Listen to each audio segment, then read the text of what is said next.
Even if I got a green card for free, I wouldn't want to use it. That's what tourists said when asked if they still wanted to visit the United States. A card that the whole world once saw as a symbol of opportunity.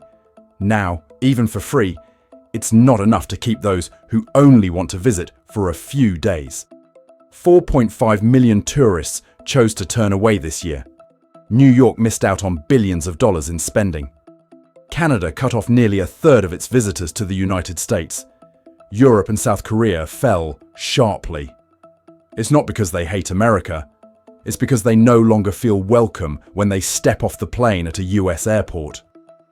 Many people recount being held for hours at the border crossing. Some people have their phones checked. Some people are denied entry, even with complete documentation. And more people are seeing US entry points not as the start of a vacation, but as a barrier that makes them hesitate from the very first step. When tourists who once loved America, from Toronto, Seoul and London to Berlin, simultaneously depart, the issue is no longer a weak tourist season. That's a sign that the image of America in the eyes of the world is changing, in a way no one wants. What has caused America to lose the position that once made it the dream destination of the entire world? In today's video, we'll delve into the truth behind this figure of 4.5 million people. What caused them to turn away en masse, and whether the United States is losing its position on the global tourism map? The answer will be revealed in the next 20 minutes. America is rolling out the red carpet at airports, hanging welcome banners and running promotional campaigns to invite tourists from around the world to return. But when I looked at the runway, I saw nothing but emptiness. No one wants to come to the United States anymore, and the actual number of international visitors is declining much more sharply than many people think. It's true that global tourism is also being affected. Inflation is rising, currencies are depreciating, and many families around the world are forced to cut back on vacation spending to cover bills, housing, and healthcare. However, if you look at the United States in isolation, the picture seems much more desperate. The decline is not just a slight slowdown, but is approaching the area that many in the industry call the red zone. It is estimated that at least 4.5 million tourists cancelled family trips to the US in the summer of 2025 alone. To grasp the weight of that number, try to imagine this. It's equal to the combined populations of Phoenix, Philadelphia, and Miami, all leaving the United States simultaneously in a single summer. Airports are emptier, hotels lack the hands pulling suitcases, and tourist streets that were once crowded are now like they've been unplugged. Even those who still decide to risk it to come to the US are opening their wallets much more slowly. International tourist spending decreased by over 22.5%, leading to approximately $12.5 billion evaporating from the economy. Tourists' wallets tightened first, and then it was the turn of the money in the pockets of the American people themselves. From hotel staff, waiters, and drivers, to the owners of small shops who depend on the peak season for their livelihoods. Perhaps most notable is the betrayal by his closest neighbour, Canada. Canadian tourists have long been the lifeblood of countless small towns along the border, driving summer economies from state to state. However, the recent US-Canada relationship seems to have cooled down. The number of visitors from Canada was recorded to have decreased by up to 28%, leaving communities that were heavily reliant on northern tourists facing a decline in revenue, shrinking local budgets, and delayed investment plans. Canada and the US have long been compared to old friends, but perhaps no friendship can last if one side touches the other's interests and self-esteem too much. So, Canadians got angry and chose other places to travel. And not just your neighbour. Many capital markets considered stable also experienced rare and deep declines. Germany fell 28.1%, the UK fell 15%, and South Korea fell 15%. These are the upstream destinations for relatively affluent tourists who enjoy long-distance travel and once considered the United States as one of their top choices. Now, they're turning and going in the other direction. Meanwhile, small businesses in many major cities describe this year's tourist season as slower than expected, even though it is traditionally a peak season on the calendar. The decline happened silently, not with noticeable freefalls, but like each layer of customers thinning out year by year.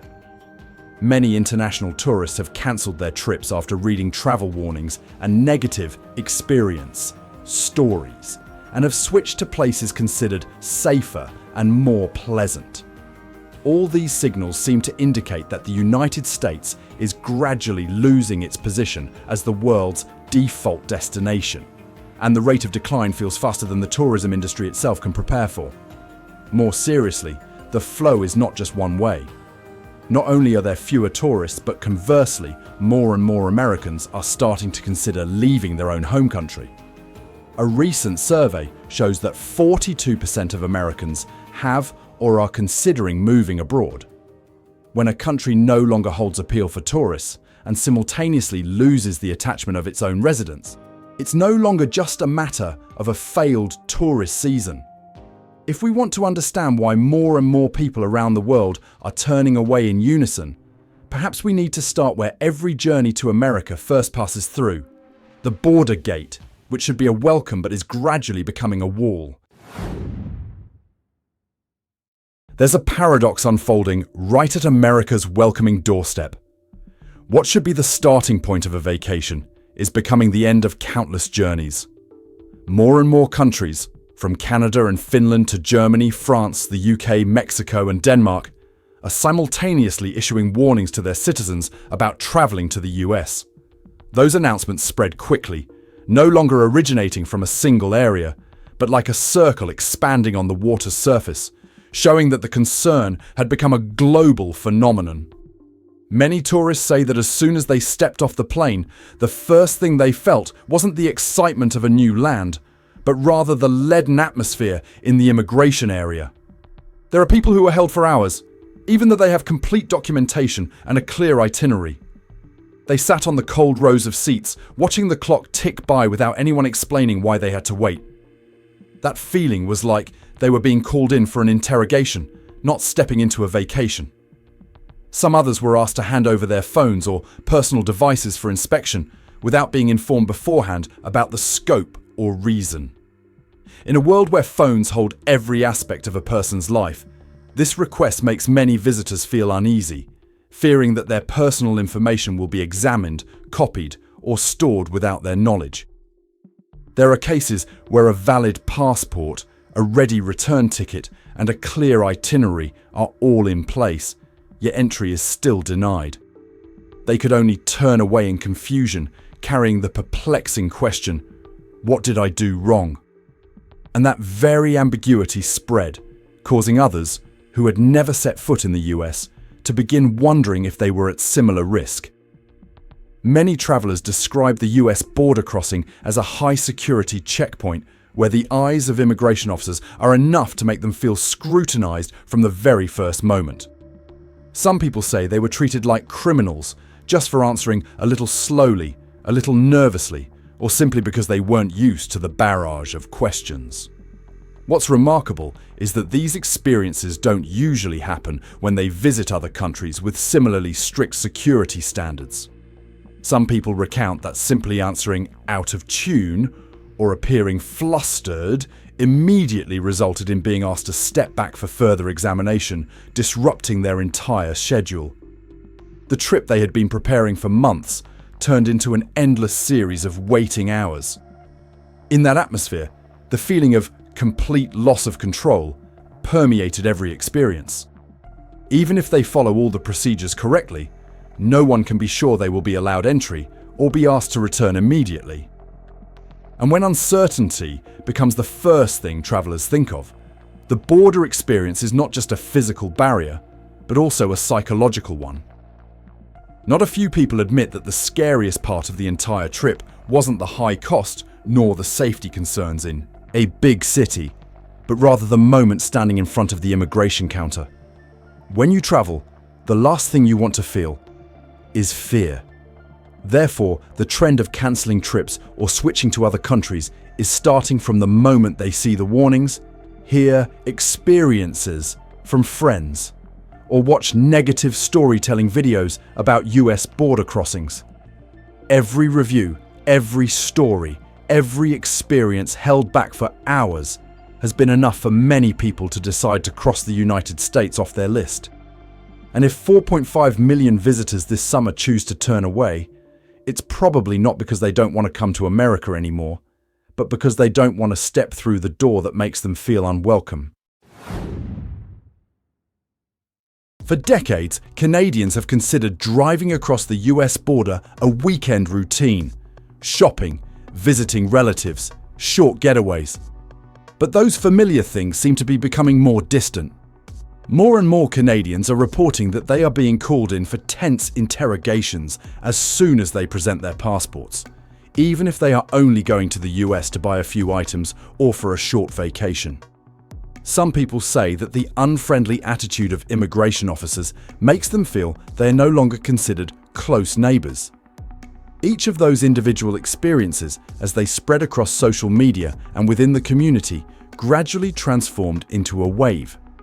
A large portion of Canadian tourists have decided to stop travelling to the United States altogether, opting instead for destinations where they feel more comfortable and respected. For them, travel is meant for relaxation, not to enter a stressful examination that exhausts them right from the start of the trip. Not only Canada, but even markets further afield like Australia are sending similar signals. Some travel companies there had to reduce the price of tours to the US by up to 40%, but the appeal is still weaker than before. Such large discounts are often reminiscent of times when the tourism industry is in crisis. And this time, the cause isn't natural disasters or disease, but rather a change in tourist perception. From Europe, less pleasant stories are also emerging more frequently. Many European passengers share that they no longer feel as welcome as they did in previous years. They describe increasingly tense border crossings or sometimes a wariness they can't quite explain. That feeling, vague but heavy, led many people to decide to cancel their trips and switch to other destinations in their region where they felt safer. In fact, some people from Mexico and Europe had to cancel their trips altogether due to concerns about the tense political situation, constantly changing border control policies, and the risk of being detained without clear reason. Those risks, while not significant for everyone, are still enough to change the decisions of millions of tourists who want a smooth and convenient trip. Looking at the bigger picture, responses from many countries show that the image of going to America for tourism no longer holds the positive status it once did. The phrase once belonging to those eager to explore New York, Las Vegas, Florida, now appears alongside cautious stories, advice from friends, or even official warnings from the government itself. What's noteworthy is that this breakdown didn't happen instantly, but rather like a small crack running through trust, growing larger with each story, each experience, each warning. For countries that once considered the US their top choice, turning away wasn't a spur-of-the-moment decision. It was the result of a feeling that was changing day by day. And as Canadians and Europeans, America's long-standing friends, began to leave the table, why did a friendship that was once so strong crack to this extent? If the border is the first door that makes many people hesitate, the new visa fee of around $250 is being seen as the straw that broke the camel's back. This number isn't just an expense. For many, it feels like paying to enter a gamble where they could lose. As the number of people wanting to come to the US has decreased, raising fees at this sensitive time has caused strong public reaction in many places, as it seems to be pushing tourists away rather than attracting them. One reason why the fee is so sensitive is that it doesn't come with any guarantees. Fee payers still face the risk of being denied entry, even with complete documentation. The thought of spending a few $100s only to potentially be asked to turn back at the security checkpoint makes many travelers feel unsafe, both financially and psychologically. In their eyes, a vacation in America began to resemble a gamble, where they had to pay up front even before knowing if they would be admitted. Not only the cost, but also the waiting time has become a major obstacle. In some countries, the interview process is drawn out to the point of absurdity. Hundreds of days for an interview that lasts less than 10 minutes. Such a long period makes travel planning almost impossible. Spontaneous trips, which are the very essence of travel's appeal, have become a luxury for those who choose the United States as their destination. What many people find even more confusing is that even those who have visited the US multiple times and have a clear entry history still have to repeat the entire screening process as if they were applying for a visa for the first time. They have to prepare their documents from scratch, stand in line, wait, pay fees, and still face the familiar question: will it be approved? It's hard to shake the feeling that each time you apply for a visa, you're starting from scratch. In that context, many travelers find US procedures more complex and less predictable compared to other countries with similar security policies. Many people compare the process of applying for a US visa to a lottery. You can do everything correctly according to the requirements, but the outcome still depends on factors you cannot control. And no one wants to pour money into something where they can't predict the outcome.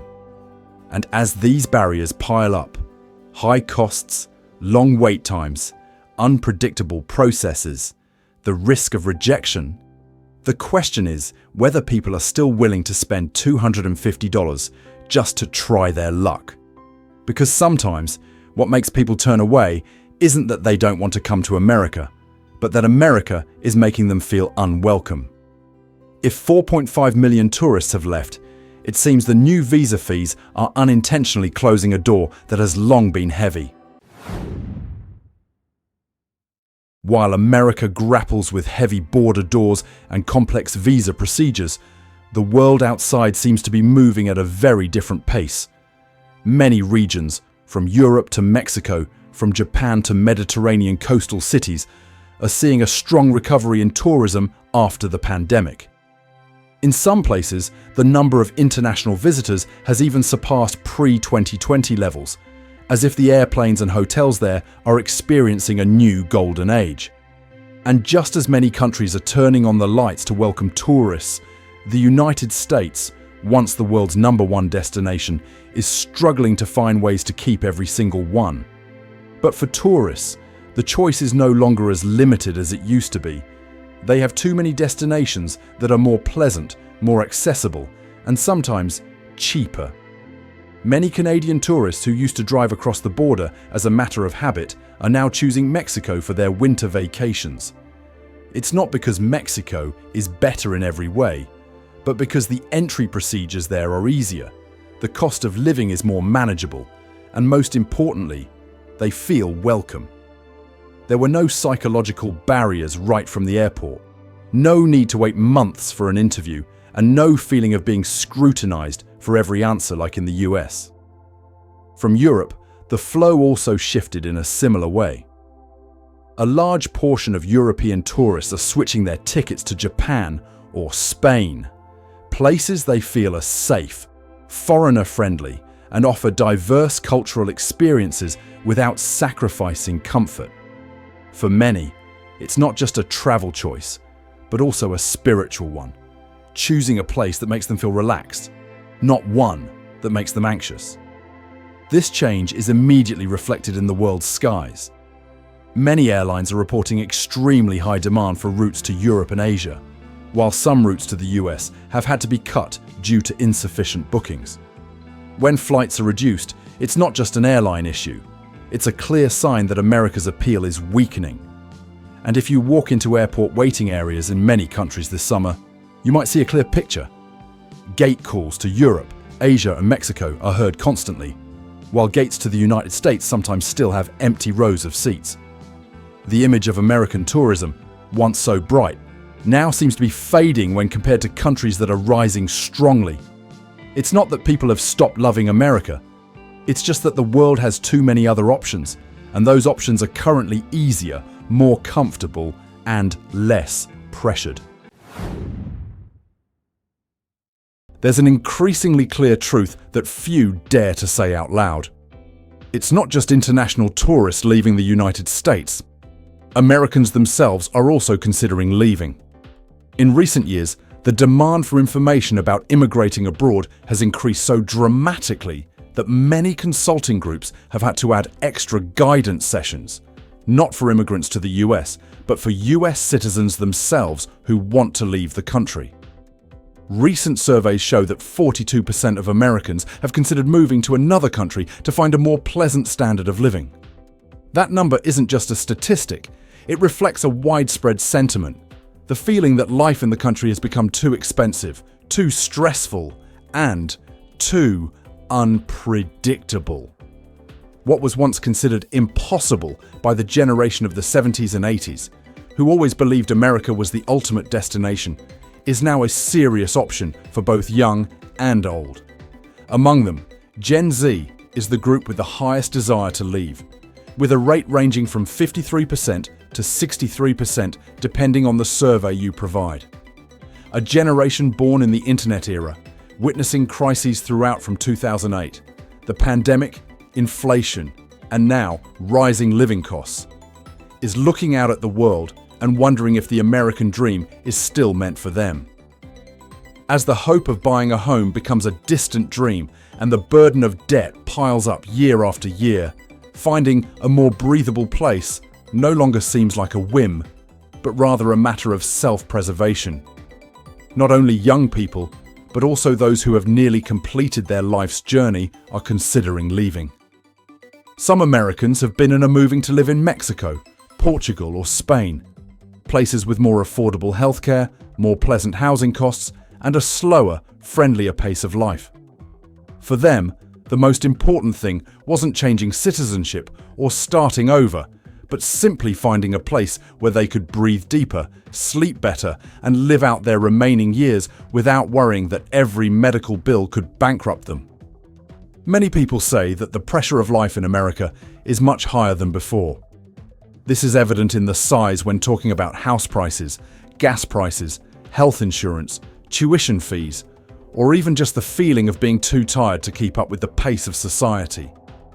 When the pace of life becomes so stressful that people consider moving away, we know the issue is no longer simply economic, but rather the quality of life. Something older Americans once considered the pride of their homeland. The American dream, once an invitation to the world, has now reversed, becoming a dream that Americans themselves want to pursue elsewhere. A heartbreaking paradox. What makes them feel their future could be better somewhere else? When you put all these facts side by side, 4.5 million missing tourists, travel warnings from allies, increasingly burdensome border crossings, discouraging visa fees, and even Americans considering leaving their home country, a larger picture begins to emerge. And it's not just about the tourism industry. It's about the feeling that America is creating for the world itself, and sometimes even for its own people. There was a time when a ticket to America was like a ticket to a new chapter in life. Today, for many, it's like a test. To see if they are welcome, to see how long their wallets will last, to see if they can overcome barriers that didn't exist before. If even those who once loved America are hesitating, is what we're losing just revenue? Or is it trust? And assuming this trend continues for a few more years, how will America look in the eyes of the world? If you've seen similar things where you live, or have a story to share, please leave a comment below. I read every single one. If this video resonates with you, please like, share, and subscribe so we can continue to explore the hidden corners shaping America today. Thank you for watching until the end. That really means a lot. The content in this video is compiled from public reports, official tourism data, and widely documented reflections from international travelers. The purpose of the video is not to condemn any individual, organization, or nation, but to describe ongoing trends and open up a constructive conversation. The observations in the video only reflect the context at the time it was mentioned and may change over time. Viewers should consult official sources for additional information before making any travel or financial decisions. The video does not offer absolute conclusions, does not assert specific causes, and is not intended to incite or provoke confrontational debate. All perspectives in the video are presented in a neutral, respectful manner and are intended to help viewers better understand the overall picture.